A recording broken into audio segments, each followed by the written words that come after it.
The first step is to go into settings and make sure that your TV, excuse me, is on, how do we find it? Developer options, apps from unknown sources. Now the home on find, you need to install downloader. You could just press the, this is the one I have, press the mic here, downloader. Nice, so that's step 2. This to be installed. Once it's installed, well, I have it installed already, so it's just open. Once it's installed, you can come and look for whichever app you want.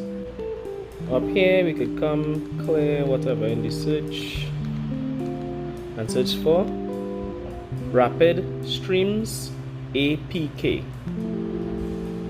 Boom. I think the streams has a Z, but that should be alright because Google is smart.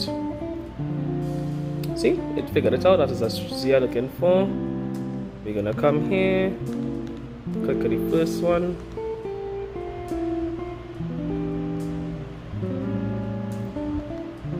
and look it right there, download app.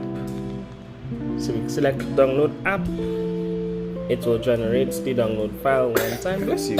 Oh, bless you. Oh, bless you. Bless you. Oh gosh. Oh gosh. Yeah, that didn't sound too nice. And then you say install. Now I already have mine installed, so I'm not gonna press install, but you say install. Once you finish install, you can delete it from there, or you could just open it one time. And when you come back out, you have a Rapid Streams. But